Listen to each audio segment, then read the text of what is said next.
Narayana CPM కార్యదర్శి ప్రొద్దుటూరు. సుందరయ్య నగరు కొత్తపల్లి పంచాయతీలో 2007లో CPM party ఆధ్వర్యంలో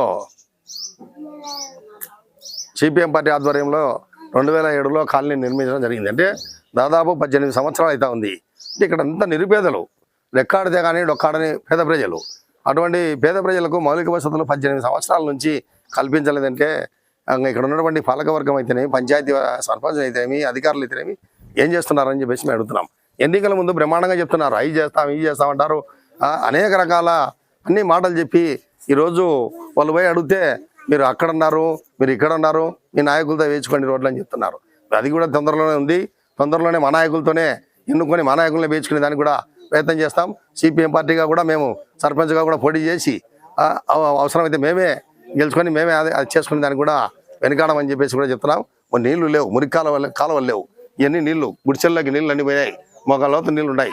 ఉండేది పేదలు, ఎక్కడి నుంచి తెచ్చుకోవాలి? వాళ్ళు ఏమైనా వస్తువులు తడిచిపోతే పెద్ద పెద్ద వీళ్ళు అక్కడ రియల్ ఎస్టేట్ వ్యాపారం చేసే వాళ్ళ కోసం 40 అడుగులు రోడ్లు వేసినారు, 60 అడుగులు రోడ్లు వేసినారు.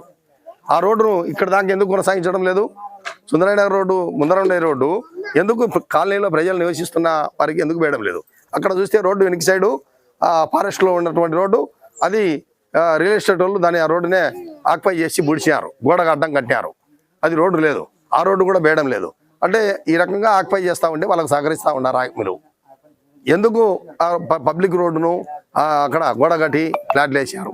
కాబట్టి తక్షణము ఆ గోడ తొలగించాలా పబ్లిక్ రోడ్లో. అది అట్లే వీళ్ళకి ఇదే ఏ మౌలిక వస్తువులు, వీధి లైట్లు అయితేనేమి, రోడ్లు అయితేనేమి, కరెంట్ అయితేనేమి ఇవన్నీ కూడా వెంటనే ఏర్పాటు చేయాలని చెప్పేసి.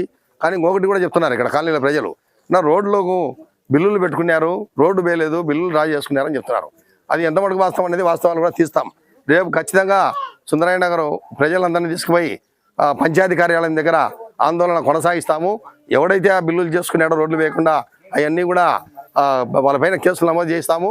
కాబట్టి ఇప్పటికైనా కూడా వెంటనే ఆ సర్పంచ్ అయితేనేమి, అధికారులు అయితేనేమి వెంటనే సైడు మురికాలువలు తీయాలా, రోడ్డుకు కాలనీకి ముందర వెనకాల రోడ్లు వేయాలా, ఆ రోడ్డు ఎవరైతే ఆక్రమించుకున్నారో దాన్ని తొలగించాలని చెప్పేసి మేము సిపిఎం పార్టీగా చెప్పదలుచుకున్నాం. లేని పక్షంలో పంచాయతీ దగ్గరనే ఆందోళన.